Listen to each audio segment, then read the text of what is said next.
Cinema शौकीन सबका स्वागत करता है। आज हम बात करने वाले हैं एवेंजिंग एंजेलो के बारे में। ये कहानी है फ्रैंकी की और फ्रैंकी एक बॉडीगार्ड है और वो बचपन से ही अपने मालिक एंजेलो के साथ रहा है और एंजेलो ने अपनी बेटी को पूरी दुनिया से छुपा करके रखा है क्योंकि उसके कुछ दुश्मन हैं जो एंजेलो के किसी भी बच्चे को जिंदा नहीं रहने देंगे। इसलिए एंजेलो के बाद अब फ्रैंकी को उसकी बेटी का ख्याल रखना है जिसे बहुत सारे लोग मारना चाहते हैं। कहानी की शुरुआत होती है और हम फ्रैंकी को देखते हैं और फ्रैंकी अभी एंजेलो की वीडियो बना रहा होता है क्योंकि एंजेलो को पता है कि वो एक न एक दिन मरने वाला है। इसीलिए वो वीडियो में सारी चीजों को रिकॉर्ड कर रहा है ताकि उसके मरने के बाद ये वीडियो उसकी बेटी को मिले और वो पूरी सच्चाई को जान सके कि आखिर उसके पिता ने ऐसा क्यों किया और उसे अपने आप से दूर क्यों रखा। और अब यहाँ पे हमें पता लगता है एंजेलो की बेटी के बारे में। उसका नाम है जेनिफर और जब जेनिफर बहुत छोटी थी तभी एंजेलो ने जेनिफर को एक बहुत ही गरीब परिवार को दे दिया और उसके बाद उस परिवार को बहुत सारे पैसे दे दिए जिससे वो लोग भी अमीर हो गए और वो जेनिफर की अच्छे से परवरिश करने लगे। लेकिन ऐसा एक भी दिन नहीं है जब एंजेलो नजर नहीं रखता जेनिफर पे और एंजेलो के लिए ये सारे काम फ्रैंकी करता है और वो जेनिफर को सारे परेशानियों से दूर रखता है और इस बात की जेनिफर को भनक भी नहीं है। जेनिफर की शादी हो चुकी है और उसका एक बेटा भी है जिसके उसके पति ने अभी बोर्डिंग स्कूल भेज दिया है और उसके पति के बहुत सारे औरतों के साथ नाजायज संबंध है, इसीलिए इनके रिश्ते में खटास आ रही है। और घर जाने के बाद जेनिफर अपने पति पे बहुत ही ज्यादा गुस्सा होती है और कहती है कि तुमने मेरे बेटे को बोर्डिंग स्कूल क्यों भेजा। तब वो कहता है कि उसके लिए वही सही है क्योंकि हमारे घर का माहौल बिल्कुल भी ठीक नहीं है। और जेनिफर ऐसे ही गुस्सा करती रहती है अपने पति पे। तभी अगले दिन एंजेलो और फ्रैंकी पहुंचते हैं एक बार में और यहाँ पे एंजेलो फ्रैंकी को अपने बिजनेस के बारे में और भी बहुत सारी बातें बता रहा होता है। तभी जेनिफर पहुंचती है गैलरी में और आज यहाँ पे मार्सेलो नाम का एक नोबलिस्ट आने वाला है जो ज्यादातर रोमांटिक कहानियां लिखता है और वो देखने में बहुत ही हैंडसम है और सारी लड़कियां उसकी दीवानी है। जेनिफर भी उसकी दीवानी है, इसीलिए वो यहाँ पे उसी को देखने के लिए आई हुई है। तभी हम फ्रैंकी को देखते हैं जो एंजेलो को अकेला छोड़ करके बाहर जाता है क्योंकि बाहर पुलिस वाले उसकी गाड़ी को उठा रहे होते हैं, इसीलिए वो पुलिस वालों से बात करने लगता है। तभी यहाँ पे हम ब्रूनो नाम के एक आदमी को देखते हैं जो मालातेस्ता नाम के एक गैंगस्टर के लिए काम करता है और अब वो पहुंचता है बार के अंदर और अंदर जाने के बाद वो एंजेलो से बातें करने लगता है और एंजेलो उसे कहता है कि यहाँ का नाश्ता बहुत ही बढ़िया है इसलिए तुम्हें ट्राई करना चाहिए। तब वो कहता है कि मैं यहाँ पे नाश्ता करने नहीं आया हूँ और इतना कहने के बाद वो एंजेलो को गोली मार देता है और जैसे ही फ्रैंकी को गोलियों की आवाज सुनाई पड़ती है वो भागता हुआ आता है होटल के अंदर। तब ये लोग फ्रैंकी पर भी अंधाधुंध गोलियां चलाने लगते हैं और एक गोली जाकर के लग जाती है फ्रैंकी को और वो भी वहीं पे गिर जाता है। तभी हम जेनिफर को देखते हैं और इस गैलरी में मार्सेलो आ जाता है और वो अपनी नई नोवेल पढ़ने लगता है और इन सारी चीजों को सुनने के बाद जेनिफर मदहोश हो जाती है और वो यहीं पे बेहोश होकर के गिर जाती है। तब उसके दोस्त उसे संभालते हैं और उसे घर भेजते हैं। लेकिन घर जाते समय जब जेनिफर अपनी गाड़ी पार्क कर रही होती है तभी उसकी गाड़ी टकरा जाती है यहाँ की दीवार से और दीवार टूट जाती है और वो ऐसे ही पहुंचती है घर के अंदर। तब वो देखती है कि उसका पति यहाँ पे एक लड़की के साथ इंटीमेट हो रहा है, इसीलिए वो बंदूक निकाल लेती है और अपने पति पे बंदूक तान देती है और उस लड़की पर भी और अपने पति को कहती है कि अभी के अभी यहाँ से दफा हो जाओ और आज के बाद अपनी शक्ल मुझे कभी मत दिखाना। और इसका पति भी यहाँ से भाग जाता है और अब जेनिफर बहुत ही ज्यादा गुस्से में होती है और वो निराश भी होती है, इसीलिए अब उसका समय ऐसे ही बीतने लगता है। तभी रात में उसका डोरबेल बजता है और जब वो दरवाजा खोलती है तब वो अपने दरवाजे पे फ्रैंकी को पाती है और फ्रैंकी घायल होता है। तब जेनिफर डर जाती है और कहती है कि तुम शायद गलत पते पे आए हो, तुम्हें पुलिस वालों के पास जाना चाहिए। तब फ्रैंकी कहता है कि नहीं, मैं बिल्कुल सही पते पे आया हूँ। और इतना कहने के बाद वो घर के अंदर चला आता है और कहता है कि टीवी चलाओ। और जब वो टीवी चलाती है तब उसे एंजेलो की मौत की खबर मिलती है, लेकिन जेनिफर को बिल्कुल भी पता नहीं कि एंजेलो कौन है। तब फ्रैंकी कहता है कि क्या तुम्हारे घर पे कोई डीवीडी प्लेयर है? और जेनिफर कहती है कि हाँ। तब फ्रैंकी कहता है कि मुझे तुम्हें कुछ दिखाना है, लेकिन उससे पहले मुझे अपने घाव पे टाँके लगाने हैं, मुझे गोली लगी थी। और इतना कहने के बाद वो खुद से अपने घाव पे टाँके लगाने लगता है और इन सारी चीजों को देख करके जेनिफर परेशान होने लगती है और उसे समझ में नहीं आता कि उसके घर में ये क्या हो रहा है। फिर फ्रैंकी यहाँ पे डीवीडी चला देता है और ये वही डीवीडी है जिसमें एंजेलो की पूरी रिकॉर्डिंग है। और अब जेनिफर के सामने आता है एंजेलो और वो पूरी कहानी बताना शुरू करता है और बताता है कि बहुत समय पहले यहाँ पे 3 गैंगस्टर हुआ करते थे जिनका नाम था लूसियो मालातेस्ता, सैमी कार्बोनी और मैं यानी एंजेलो।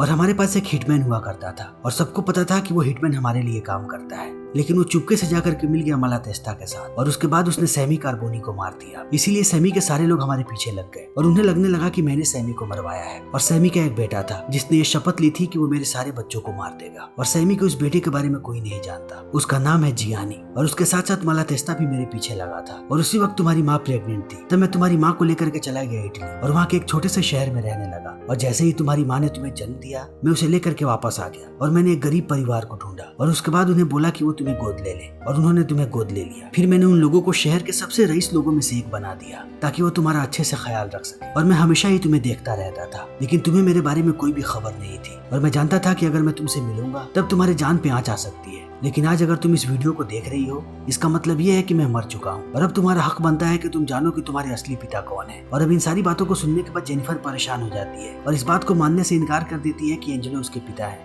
और कहती है कि मुझे पता है कि मेरे पिता कौन है, जिन्होंने मुझे पाला है वही मेरे पिता है। और इतना कहने के बाद वो सोने चली जाती है। और सुबह में जब वो जगती है तब वो फ्रैंकी को यहीं पे देखती है और फ्रैंकी उसके लिए नाश्ता बना रहा होता है। तब वो फिर से फ्रैंकी को कहती है कि मैं तुम्हारी बातों में नहीं आने वाली और तुम्हारे लिए यही सही होगा कि तुम यहाँ से चले जाओ। तब फ्रैंकी कहता है कि अब शायद कुछ लोग तुम्हें मारने के लिए आए, इसीलिए मुझे तुम्हारे साथ ही रहना पड़ेगा। लेकिन जेनिफर इन बातों को नहीं मानती और वो बाहर जाने लगती है और कहती है कि मैं शॉपिंग करने जा रही हूँ। और वो जल्दी ही पहुंचती है एक मॉल में। फिर जब वो शॉपिंग कर रही होती है तभी अचानक उस पर बहुत सारे लोग गोलियां चलाने लगते हैं और इसी बीच यहाँ पे आ जाता है फ्रैंकी और वो जेनिफर को बचाता है और कहता है कि मैंने तुम्हें पहले ही कहा था कि अगर तुम बाहर गई तब तुम खतरे में आ सकती हो। और इतना कहने के बाद वो वापस लेकर के आने लगता है जेनिफर को। तब जेनिफर बहुत ही ज्यादा गुस्सा हो जाती है और कहती है कि जब से तुम मेरी जिंदगी में आए हो सारी चीजें उथल पुथल हो गई हैं और मुझे लगता है कि तुम गलत लड़की के पास आए हो, इसीलिए मैं अभी के अभी इन सारी बातों का पर्दाफाश करना चाहती हूँ। और इतना कहने के बाद वो जाती है अपने माता पिता के पास। तब उसकी माँ बताती है कि उसके पिता का आजकल अफेयर चल रहा है, वो भी किसी लड़के के साथ। और इस बात को सुनने के बाद जेनिफर परेशान होकर के बाहर आ जाती है और वो फ्रैंकी से झूठ बोलने लगती है कि उसने अपने पिता से बात की और उसने कहा कि वही उसका असली पिता है। तब फ्रैंकी गुस्सा हो जाता है और वो उस आदमी को बाहर बुलाता है। तब वो इस चीज को कबूल करता है कि जेनिफर उसकी बेटी नहीं है बल्कि वो एंजेलो की बेटी है और आज इनके पास जो भी चीज है वो सब कुछ उन्हें एंजेलो ने दिया था और हर वक्त एंजेलो इन पे नजर रखता था। लेकिन ये आदमी ये भी कहता है कि मैंने तुम्हें कुछ नहीं दिया, जितनी भी चीजें तुम्हें मिली वो सारी की सारी एंजेलो की दी हुई है,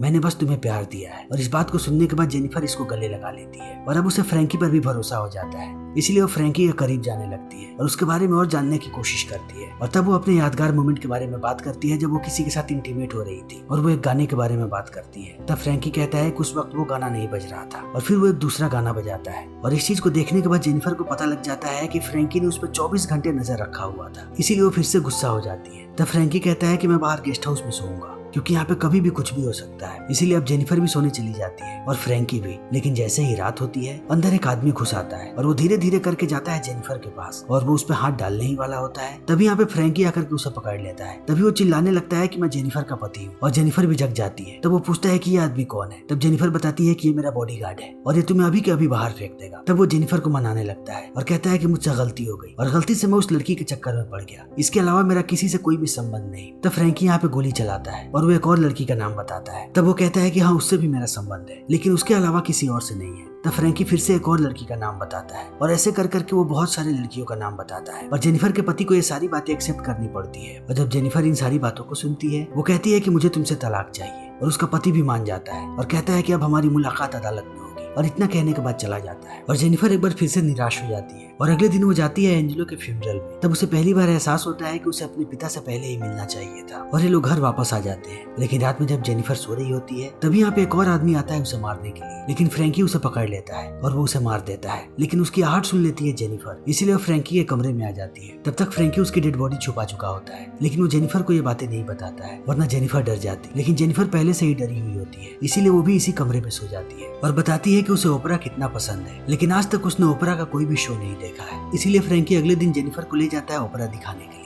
और फ्रैंकी ने यहाँ पे लाल फूल मंगवाए हुए होते हैं जेनिफर के लिए ताकि ओपेरा के बाद वो उसे सरप्राइज दे। तभी यहाँ पे मार्सेलो आ जाता है और मार्सेलो को देखने के बाद जेनिफर एक बार फिर से उस पर फिदा हो जाती है। तभी मार्सेलो जेनिफर के लिए सफेद फूल भेजता है और जेनिफर को ये फूल बहुत पसंद आते हैं और इस चीज को देखने के बाद फ्रैंकी ने जो लाल फूल मंगवाए हुए होते हैं वो उन सबको वापस भिजवा देता है और जल्दी ही ओपेरा का शो खत्म हो जाता है। तभी लोग जब आकर के नीचे बैठे होते हैं तभी जेनिफर के पास आता है मार्सेलो और वो उसकी तारीफ करता है और कहता है कि तुम जब फ्री हो तब हम डिनर पे जा सकते हैं। और इतना कहने के बाद वो जेनिफर को अपना नंबर देता है और जेनिफर बहुत ही ज्यादा खुश हो जाती है और बहुत ज्यादा शराब पी लेती है। फिर जब फ्रैंकी और वो घर पे जाते हैं तब जेनिफर अपने स्कूल की बातें बताने लगती है और कॉलेज की कि उसे कितने लोग परेशान किया करते थे, लेकिन जो भी उसे परेशान करता था थोड़े दिनों के बाद वो गायब हो जाता था, या तो स्कूल छोड़ देता था या तो फिर कॉलेज छोड़ देता था। और यहाँ पे हमें पता लगता है कि ये सारी की सारी चीजें फ्रैंकी किया करता था, लेकिन फ्रैंकी यहाँ पे इन सारी बातों के लिए इनकार कर देता है। और अभी इनकी बातें चली रही होती है तभी इन्हें ऊपर कुछ हलचल सुनाई पड़ती है और फ्रैंकी जेनिफर को नीचे ही रहने के लिए कहता है। तभी यहाँ पे जेनिफर के बेटे का फोन आता है और वो उससे बातें करने लगती है, लेकिन वो बहुत ज्यादा डरी हुई होती है, इसीलिए वो अपने बेटे को कहती है कि वो बाद में बात करेगी। और जैसे ही फ्रैंकी ऊपर जाता है वो यहाँ पे एक आदमी को देखता है तब फ्रैंकी उसे धक्का दे देता है और वो आदमी नीचे गिर जाता है, इसीलिए फ्रैंकी उसे भी मार देता है। और यहाँ पे पास में ही एक नदी है, इसीलिए अभी लोग जाते हैं उसकी डेड बॉडी को फेंकने के लिए। तब जेनिफर बहुत ही ज्यादा गुस्सा हो जाती है और कहती है कि मैं जिंदगी भर ऐसे ही नहीं भाग सकती और मेरा एक बेटा भी है और मैं नहीं चाहता कि मेरे बाद मेरा बेटा अनाथ हो जाए, इसीलिए हमें इन सारी चीजों को जल्दी ही निपटाना पड़ेगा और मैं कैसे भी मालातेस्ता को मारना चाहती हूँ और मेरे लिए यह काम बहुत ही आसान होगा क्योंकि मैं एक लड़की हूँ और किसी को नहीं पता कि मैं एंजेलो की बेटी हूँ, इसीलिए मैं आसानी से उसके पास पहुंच पाऊंगी और वो एक बूढ़ा आदमी है इसीलिए उसे मारने में ज्यादा वक्त भी नहीं लगेगा। और एंजेलो को भी ये बात सही लगती है क्योंकि एंजेलो उसको मारने नहीं जा सकता क्योंकि उसके पास बहुत सारे लोग होते हैं और सब लोग फ्रैंकी को पहचानते हैं। इसीलिए अब जेनिफर तैयारी करने लगती है कि वो कैसे रिझाएगी मालातेस्ता को और फ्रैंकी भी उसकी मदद करता है। वो उसे चलना सिखाता है और उसे वैसे बोलना भी सिखाता है कि वो कैसे मालातेस्ता को अपने जाल में फंसाएगी। और देखते ही देखते जेनिफर तैयार हो जाती है, इसीलिए फ्रैंकी उसे उस बार के पास लेकर के जाता है जिसके अंदर मालातेस्ता बैठता है। फिर जेनिफर पूरे तरीके से तैयार होती है और वो जैसे ही अंदर घुसती है सारे लोग उसके तरफ ही देख रहे होते हैं। तब मालातेस्ता ब्रूनो को कहता है कि उस लड़की को मेरे पास लेकर के आओ, लेकिन जब ब्रूनो आता है जेनिफर के पास तब वो मना कर देती है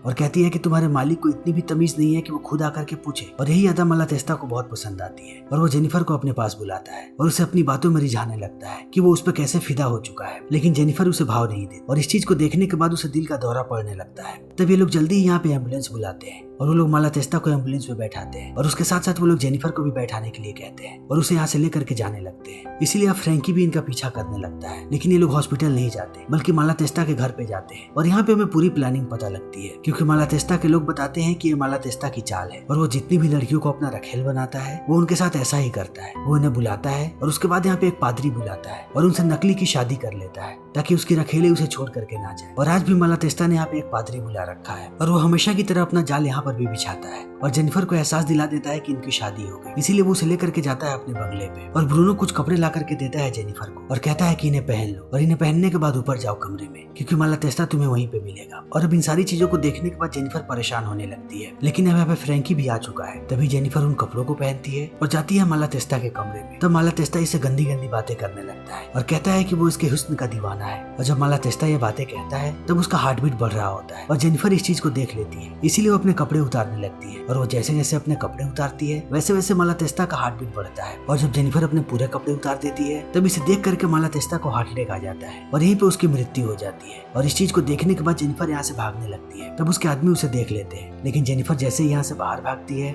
बाहर ही फ्रैंकी खड़ा होता है और उसे गाड़ी में बैठा करके यहाँ से लेकर के जाने लगता है। तब जेनिफर बहुत खुश होती है और कहती है कि मैंने मालातेस्ता को मार दिया। तब फ्रैंकी पूछता है लेकिन आखिर कैसे मारा? तब वो कहती है कि मैंने उससे शादी की और उसके बाद वो अपने आप ही मर गया। और अब यहाँ से घर जाने के बाद ये लोग सेलिब्रेट करने लगते हैं। तब जेनिफर कहती है कि क्या तुम जाने वाले हो? तब फ्रैंकी कहता है कि हाँ, लेकिन मैं थोड़े दिनों के बाद जाऊंगा क्योंकि अभी भी कुछ लोग बचे हुए हैं और वो कहीं तुम्हारे पीछे हैं। और अभी इनकी बातें चल ही रही होती है तभी जेनिफर के घर का फोन बजता है और जब जेनिफर फोन उठाती है तब उसे पता लगता है कि ये मार्सेलो का कॉल है और मार्सेलो उससे मिलना चाहता है और जेनिफर भी मान जाती है। लेकिन यहाँ पे जेनिफर के दिल में फ्रैंकी के लिए फीलिंग्स है और फ्रैंकी के दिल में भी जेनिफर के लिए फीलिंग्स है, लेकिन जेनिफर फ्रैंकी का इंतजार कर रही है कि कब फ्रैंकी अपने प्यार का इजहार उससे करेगा, लेकिन फ्रैंकी ये बातें कभी नहीं कह सकता। इसीलिए अब जेनिफर हमेशा ही मार्सेलो से मिलती रहती है और फ्रैंकी घर पे रहता है और उसका पीछा करते रहता है। तभी यहाँ पे एक दिन ब्रूनो आता है जेनिफर को मारने के लिए, लेकिन फ्रैंकी उसके इंतजार में ही बैठा होता है और वो किताब पढ़ रहा होता है और वो किताब के पीछे से गोली चलाता है और ब्रूनो को मार देता है और उसे मारने के बाद यहीं के दीवार में उसे चुन देता है। तभी यहाँ पे जेनिफर आती है और वो बताती है कि मार्सेलो उसे इटली लेकर के जाना चाहता है और फ्रैंकी कहता है कि ठीक है, अगर तुम्हारा मन हो तब तुम जा सकती हो। तब जेनिफर कहती है कि तुम मुझे रोकना नहीं चाहते। तब फ्रैंकी चुप हो जाता है। तब वो कहती है कि बस एक बार कह दो कि तुम मुझे रोकना चाहते हो और तुम मेरे साथ रहना चाहते हो क्योंकि मैं यही सुनना चाहती हूँ। लेकिन फ्रैंकी यहाँ पे कुछ भी नहीं कहता और चला जाता है। इसीलिए जेनिफर भी गुस्से में इटली चली जाती है, लेकिन अब फ्रैंकी सारे दुश्मनों के बारे में जानकारियां इकट्ठा कर रहा होता है और जब वो जियानी कार्बोनी के बारे में पता करता है तब उसे पता लगता है कि वही मार्सेलो है, यानी कि सैमी कार्बोनी का बेटा। और वो तब से पता लगाने की कोशिश कर रहा था कि एंजेलो का कोई बच्चा है या नहीं, इसीलिए वो जेनिफर के पीछे लगा था और अब वो उसे इटली लेकर के गया है उसे मारने के लिए। इसीलिए अब फ्रैंकी भी निकल पड़ता है इटली के लिए। तभी हम जेनिफर को देखते हैं जियानी के साथ और वो उसे एक वीरान जगह पे लेकर के जाता है और यहाँ पे बताता है कि अब तुम्हारा अंतिम वक्त आ चुका है क्योंकि मेरा नाम मार्सेलो नहीं है, मेरा नाम है जियानी और तुम्हारे पिता ने मेरे पिता को मरवाया था, इसीलिए अब मैं तुम्हें मारूंगा और तब जाकर के कहीं मेरा बदला पूरा होगा। और इस चीज को सुनने के बाद अब जेनिफर यहाँ से भागने लगती है और जियानी उसे मारने ही वाला होता है। तभी यहाँ पे फ्रैंकी आ जाता है और वो जियानी को मारने लगता है और उसके बाद एक बड़ी सी दीवार उसके ऊपर गिरा देता है और उसी में दब के जियानी मर जाता है। फिर फ्रैंकी अपने प्यार का इजहार करता है जेनिफर से और कहता है कि वो हमेशा ही उसके साथ रहना चाहता है। तब जेनिफर कहती है कि मैं बस यही सुनना चाहती थी। और अब समय ऐसे ही बीतने लगता है और हमें पता लगता है कि फ्रैंकी अब एक शेफ बन चुका है क्योंकि वो बहुत ही अच्छा खाना बनाया करता था और उसने जेनिफर से शादी कर ली है और जेनिफर ने एक और बच्चे को जन्म दिया है, इसीलिए अब इनके पास 2 बच्चे हैं और ये एक साथ बहुत ही खुश है। और इसी के साथ ये फिल्म यहीं पे खत्म हो जाती है। तो दोस्तों, हमारी आज की ये वीडियो यहीं पे खत्म होती है। अगर आपको हमारी ये वीडियो पसंद आई हो तो इसे लाइक करें, शेयर करें और चैनल को सब्सक्राइब करें। Thank you.